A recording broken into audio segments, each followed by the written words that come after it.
नमस्कार मित्रांनो, ठरलं तर मग या मालिकेच्या आजच्या भागात आता रविराज सरांना सायली स्वतःच्या हातानेच मायेचा घास भरवत असते आणि हे सर्वजण पाहत असतात. रविराज सरांचे डोळे पाणवतात. ते सायलीकडे पाहत असतात तर पूर्णाजी म्हणतात, बघितलात ना, रविराज देव एका हाताने घेतो पण दुसऱ्या हाताने भरभरून देत असतो.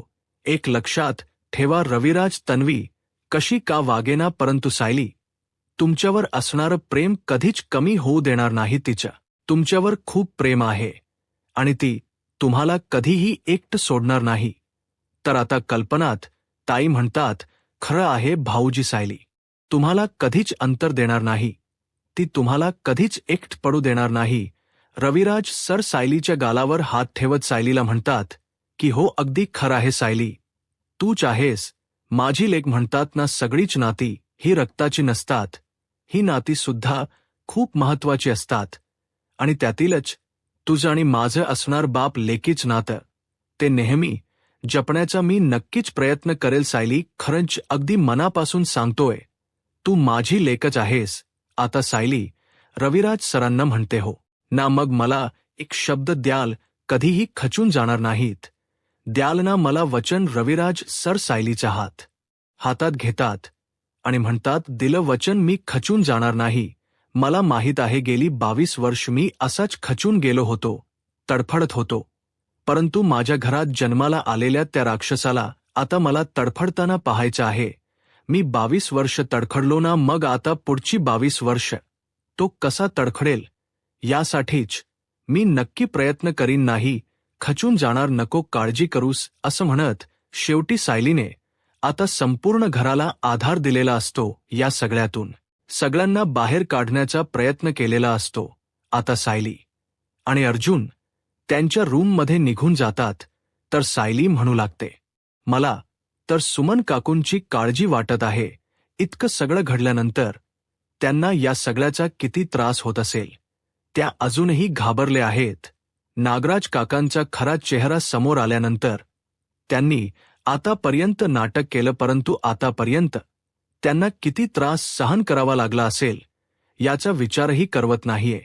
तर अर्जुन म्हणतो, मी त्या व्हिडिओमध्ये नागराज काकाचा तो चेहरा पाहिला आहे. त्याचा चेहरा पाहिल्यानंतर मला असंच वाटत आहे की मी एका अट्टल गुन्हेगाराकडे पाहत आहे आणि त्याचा हा चेहरा, त्याच हे रूप त्या व्हिडिओच्या माध्यमातूनच आपल्याला पाहायला मिळालं. त्याचं खरं रूप सुमन काकूंमुळेच सगळ्यांसमोर आलं आहे. तर आता या सगळ्याचा अर्जुनला धक्का बसलेला असतो. सायली अर्जुनला म्हणते, जर तुम्हाला एवढा धक्का बसला आहे तर रविराज काकांच काय झालं असेल, त्यांची ती अवस्था मला खरंच पाहवत नव्हती. आता अर्जुन अभिमानानेच सायलीकडे पाहतो तर सायली अर्जुनला विचारते, काय हो, काय झालंय. तर अर्जुन सायलीला म्हणतो, मगाशी तू ज्या पद्धतीने सिनियरला, ज्या पद्धतीने या प्रसंगातून तू बाहेर काढलेस, त्याला खाऊ घातलेस, ते फक्त तूच करू शकतेस. तुझ्या व्यतिरिक्त हे कोणीही करू शकत नाही. सायली, मला खरंच तुझा अभिमान वाटतोय. अर्जुन सायलीला प्रश्न करत म्हणतो, पण मला एक कळत नाही, तुला समोरच्यांच्या मनातील भावना कशा काय कळतात.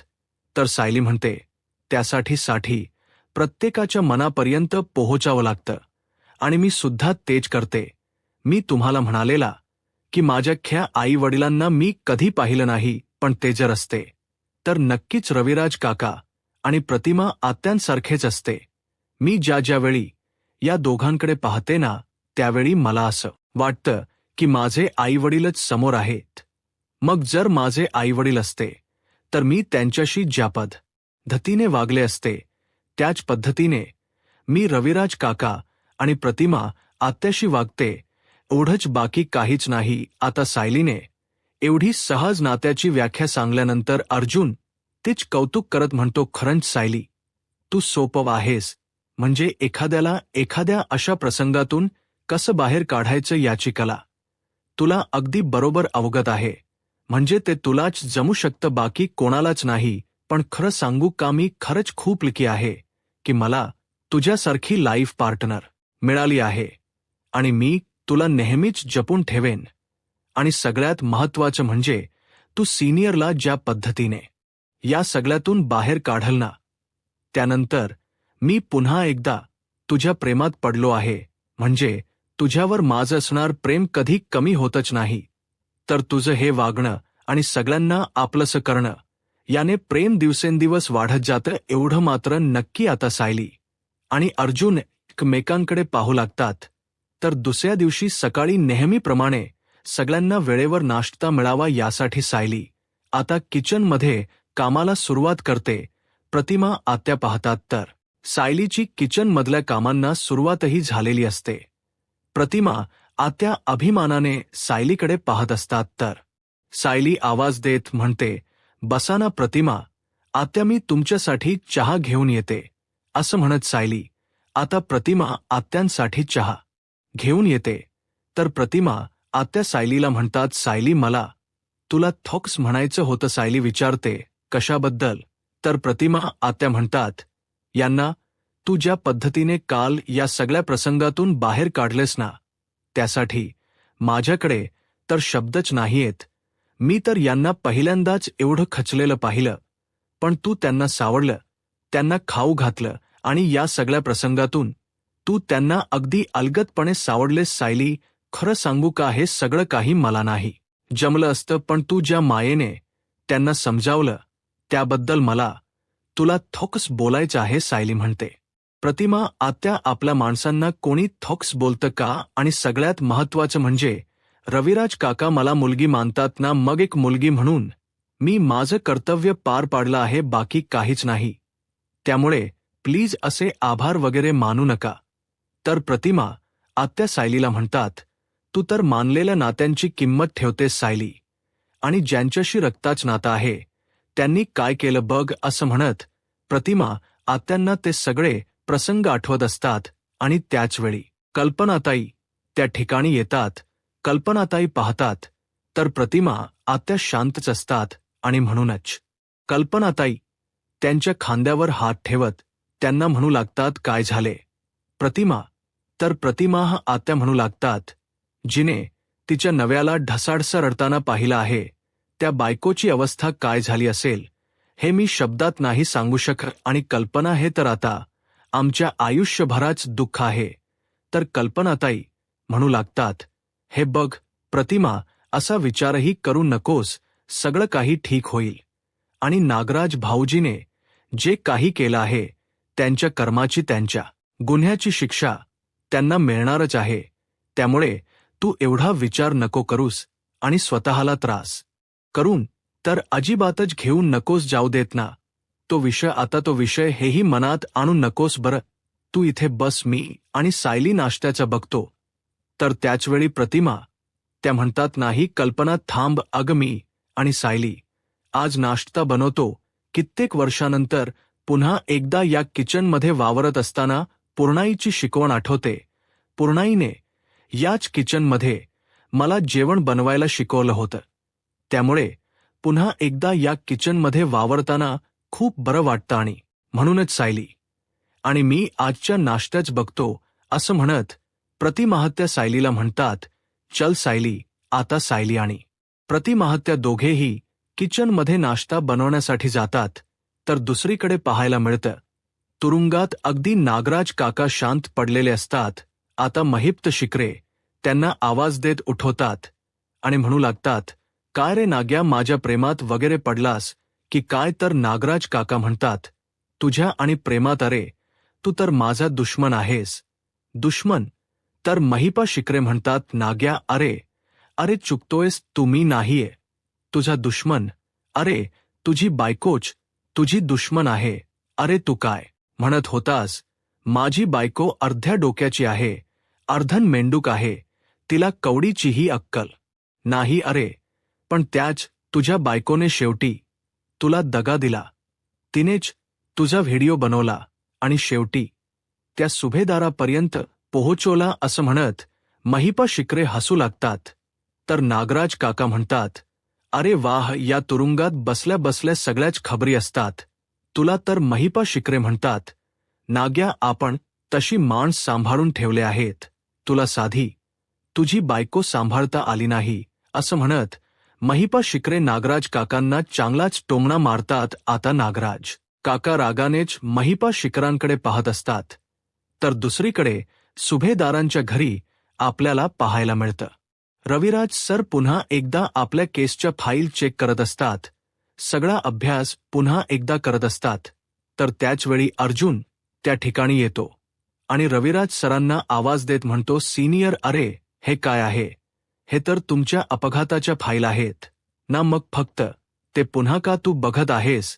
रविराज सर म्हणतात, काही नाही, एक एक गोष्टी पुन्हा एकदा क्रॉस चेक करून बघतोय आणि या सगळ्यातून अनेक गोष्टींचा उलगडा होतोय, अनेक गोष्टींचे खुलासे होत आहेत. समोर बऱ्याच गोष्टी येतायत, एका एका गोष्टीचा नव्याने अर्थ लागतो आहे. तर अर्जुन म्हणतो, म्हणजे? तर रविराज सर म्हणतात, म्हणजे हेच की 22 वर्ष मी माझ्या मुलीला आणि माझ्या बायकोला शोधण्यासाठी वनवन फिरत होतो आणि नागराज मात्र माझ्याच घरात बसून हे सगळं काही बघत होता. हे बघ ना, असं म्हणत रविराज सर काही कागदपत्र आता अर्जुनला दाखवतात आणि म्हणू लागतात, हे बघ अर्जुन, यावरून स्पष्ट लक्षात येत आहे की आमचा अपघात झाला त्यावेळी तिथल्या लोकांनी ताबडतोब माझ्या खर्चांना कळवलं होतं. हॉस्पिटलमध्ये मात्र दुसऱ्याच नेण्यात आलं होतं. आणि एवढं सगळं होऊ नये, नागराज मात्र दुसऱ्या दिवशी तिथे आला. म्हणजे मला एक सांग, जर आम्ही वजन एकत्र होतो आणि नागराजही आमच्या सोबत होता, तर मग नागराज तिथे ताबडतोब पोहोचायला हवा होता. पण तसं न होता. आम्ही सर्वजण तिथे असणारच आहोत, परंतु नागराज काकांच्या वकिलाला तुला खेस करायचं आहे, तुला त्यांच्या प्रश्नाची उत्तर द्यायची आहेत, त्यामुळे तू स्ट्रॉंग असणं खूप गरजेचं आहे. आता सुमन काकू या सगळ्या गोष्टींचा विचार करू लागतात. त्यांना दडपण आलेलं असतं. तर सायली त्यांना आधार देत म्हणते, आणि ताण आलाच तर माझ्याकडे बघा, मोठा श्वास घ्या आणि पुन्हा एकदा तुमची साक्ष द्यायला सुरुवात करा, असं म्हणत सायली, अर्जुन, रविराज सर सर्वांनी सुमन काकूंची अगदी छान तयारी करून घेतलेली असते आणि त्यांचा आत्मविश्वास वाढवण्याचा प्रयत्न केलेला असतो. रविराज सर म्हणतात, हे बघ सुमन, अजिबात काळजी करू नकोस, आम्ही सर्वजण तिथे असणारच आहोत, परंतु तू साक्ष देत असताना जे काही घडलंय ते सगळं काही सांग, कुठलाही मुद्दा आपल्या हातून सुटायला नको. सुमन काकू म्हणतात की हो. तर आता अर्जुन म्हणतो, बरं सुमन काकू, तू रेडी आहेस? आपण सुरुवात करायची का? तर सुमन काकू होकार देतात आणि ठरल्याप्रमाणे अर्जुन आणि रविराज सर या दोघांनीही सुमन काकूंची तयारी करून घ्यायला सुरुवात केलेली असते. आता अर्जुन नागराज काकांचा वकील म्हणूनच आता सुमन काकूंच्या समोर उभा राहतो आणि म्हणू लागतो, मिस सुमन किल्लेदार, नक्की त्या दिवशी काय घडलं होतं? आता सुमन काकू घाबरतच घडलेला सर्व प्रसंग सांगत म्हणतात, त्या दिवशी हे आमच्या रूममध्ये आले आणि मला जवळ घेण्याचा प्रयत्न केला आणि त्यांनी जवळ घेत मला या सगळ्या सत्याचा उलगडा केला. ते म्हणालेत की हो, हे सगळं काही मीच केलं आहे, पण तू कोणाला काही जाऊन सांगू शकत नाहीस, कारण तुझ्याकडे तसा पुरावा नाही. तर अर्जुन सुमन काकूंना उलट प्रश्न करत म्हणतो, हे सगळं काही कुठे घडलं होतं? वेळ काय होती? तर सुमन काकू अर्जुनच्या प्रश्नाचे उत्तर देत म्हणतात, हे सगळं काही अंदाजे 6 वाजता घडलं असेल. तर आता अर्जुन उलट प्रश्न विचारत म्हणतो, पण मी तुम्हाला अंदाजे विचारलंच नाही, नेमकी वेळ काय होती हे तुम्हाला सांगावं लागेल. आता सुमन काकू त्यांचं स्टेटमेंट द्यायला सुरुवात करतात. अर्जुन उलटसुलट त्यांना प्रश्न करत सगळ्या गोष्टी त्यांना विचारत असतो आणि सुमन काकूसुद्धा त्या सगळ्या प्रश्नांची उत्तर देत असतात. आता हे सर्व झाल्यानंतर अर्जुन सुमन काकूंच्या हातामध्ये एक लेटर देतो आणि म्हणू लागतो, सुमन काकू, आता हे वाचून घे, कारण हेच आहे तू दिलेलं पोलिसांसमोरच स्टेटमेंट आणि तुला आता तसं स्टेटमेंट पुन्हा एकदा कोर्टात द्यावं लागेल. त्यामुळे हे संपूर्ण स्टेटमेंट तू वाचून घे, कारण ते स्टेटमेंट तुला न चुकता, न कुठल्याही गोष्टीची चूक होता तुला कोर्टात ही साक्ष द्यावी लागणार आहे. परंतु हे सांगत असताना या सगळ्यामध्ये कोणतीही गोष्ट पुढे मागे व्हायला नको आणि म्हणूनच पोलिसांना दिलेलं स्टेटमेंट आणि कोर्टासमोर दिलेलं स्टेटमेंट हे सारखंच असायला हो आणि कोणतंही उत्तर अंदाजे देऊ नकोस. जे काही बोलायचं आहे ते ठामपणे बोलायचं आहे. त्यामुळे आता हे सगळं वाचून घे. आता सुमन काकू वाचून घेतात. अर्जुन विचारतो, रेडी? तर सुमन काकू होकार देतात. अर्जुन सुमन काकूंना विचारतो की परत सुरुवात करूयात का, तर सुमन काकू होकार देतात. अर्जुन त्यांना प्रश्न करत म्हणतो, मिस सुमन किल्लेदार, मला एक सांगा, हे ज्यावेळी सगळं काही घडलं त्यावेळी तुम्ही कुठे होता? म्हणजे नागराज किल्लेदार यांनी त्यांच्या गुन्ह्याची कबुली दिली त्यावेळी तुम्ही कुठे होता? तर आता सुमन काकू अर्जुनच्या प्रश्नाचे उत्तर देत म्हणते, त्यावेळी आम्ही आमच्या बेडरूममध्ये होतो. तर रविराज सर दुसरा प्रश्न करत म्हणतात, तुम्हाला कोणती तरी औषधं सुरू आहेत आणि ती औषधं कोणती होती? तर सुमन काकू रविराज सरांच्या प्रश्नाचे उत्तर देत म्हणतात, त्या विटामिनच्या गोळ्या होत्या आणि मला काहीही झालेलं नाही. तर अर्जुन उलट प्रश्न करत म्हणतो, याचा अर्थ तुम्ही माझ्या क्लायंटला फसवलं आहे. तुम्हाला काही झालेलं नसताना तुम्ही माझ्या क्लायंट समोर नाटक केलं हो ना? आता सुमन काकू नकार देतात. तर पुन्हा अर्जुनचा प्रश्न झाल्यानंतर रविराज सर त्यांचा प्रश्न सुमन काकू समोर मांडतात. असं करत अर्जुन रविराज सर आता सुमन काकूंना उलटसुलट प्रश्न विचारत त्यांना या सगळ्यातून उत्तर काय द्यायचं, कशी तयारी करायची याची सगळी काही उजळणी घेत असतात.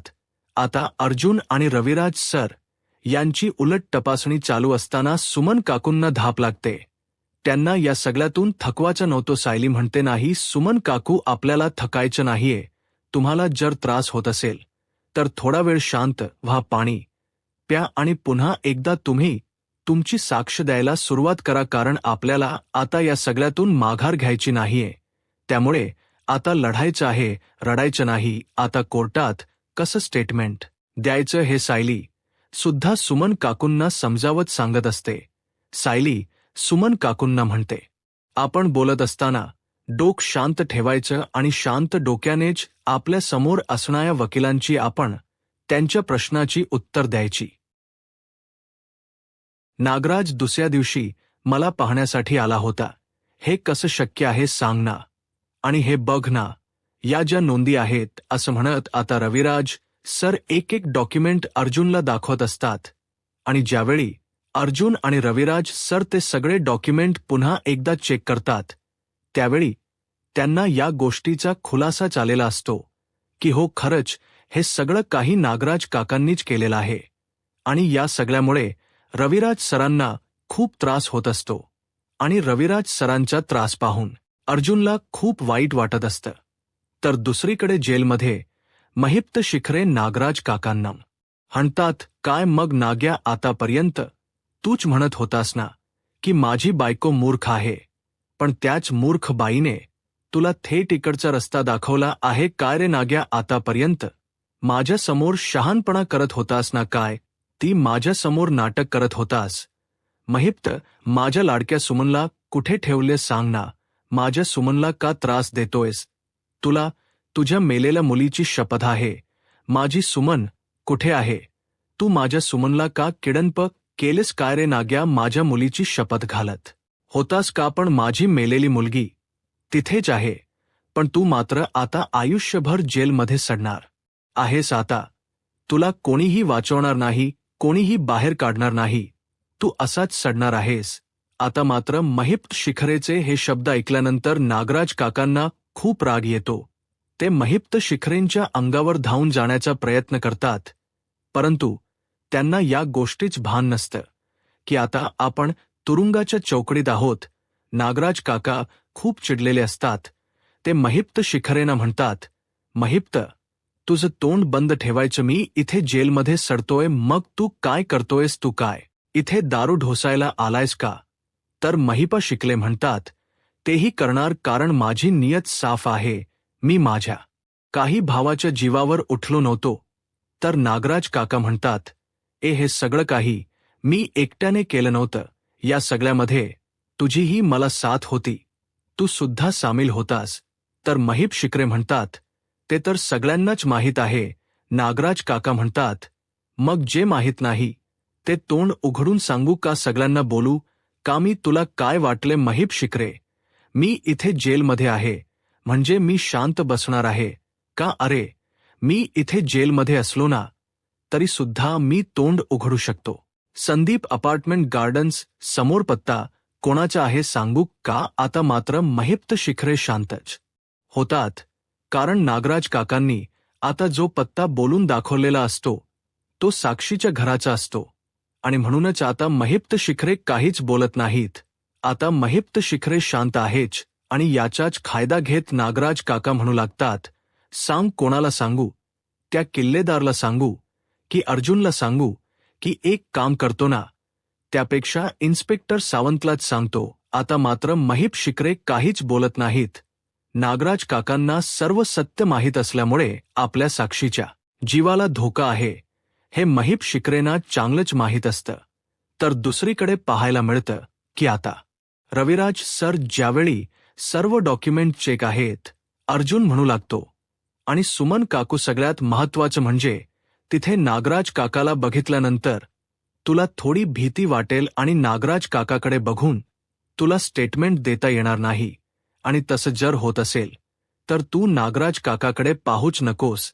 तू एक काम कर, तू जज साहेबांकडे पहा आणि सगळ्या प्रश्नाची उत्तर दे. रविराज सर म्हणतात, तुला उलटसुलट प्रश्न विचारले जातील, परंतु जोपर्यंत तुला प्रश्न विचारला जात नाही तोपर्यंत तू उत्तर देऊ नकोस. आणि जो प्रश्न विचारला आहे तेवढंच उत्तर दे, अतिरिक्त काही बोलू नकोस. असं म्हणत सर्वांनीच आता सुमन काकूंची छान तयारी करून घेतलेली असते. अर्जुन म्हणू लागतो, पुन्हा एकदा तयारी करूयात का? तर सुमन काकू म्हणतात, चालेल, मी नक्कीच प्रयत्न करेन. तर येणाऱ्या पुढील भागामध्ये आपल्याला पाहायला मिळतं इन्स्पेक्टर सावंत अर्जुनला म्हणू लागतात, 2 दिवसापूर्वी महिप्त शिखरे यांना भेटण्यासाठी एक लेडीज वकील आली होती. आता अर्जुन एंट्री पाहतो तर त्यामध्ये विशाखा प्रभू अशी एंट्री असते. अर्जुन आता चैतन्याला म्हणतो की विशाखा प्रभू नक्की आहे, तरी कोण जी महिप्त शिखरेला मदत करू इच्छिते. तर दुसरीकडे कोर्टात आता अर्जुन महिप्त शिखरेंना प्रश्न करत म्हणतो, आता तुम्हाला कोर्टासमोर हे सांगायचे आहे की रविराज किल्लेदार यांच्या फॅमिलीला मारण्याची सुपारी तुम्हाला कोणी दिली होती? आता महिप्त शिखरे नागराज काकांकडे पाहतात, परंतु साक्षीची भीती आणि साक्षीचा जीव वाचवण्यासाठी महिपात शिखरे शांत राहतात. अर्जुन पुढे म्हणतो, माझे पुरावे अजूनही संपले नाहीत. असं म्हणत अर्जुनने आता सुमन काकूंच्या समोर नागराज काकांनी आपल्या गुन्ह्याची कबुली दिलेली असते तोच व्हिडिओ कोर्टासमोर सादर करतात. आता हा व्हिडिओ कोर्टासमोर सादर केल्यानंतर आता पुढे काय होईल हे पाहायला आत्ताच माझा महाराष्ट्र या यूट्यूब चॅनलला सबस्क्राईब करा. धन्यवाद.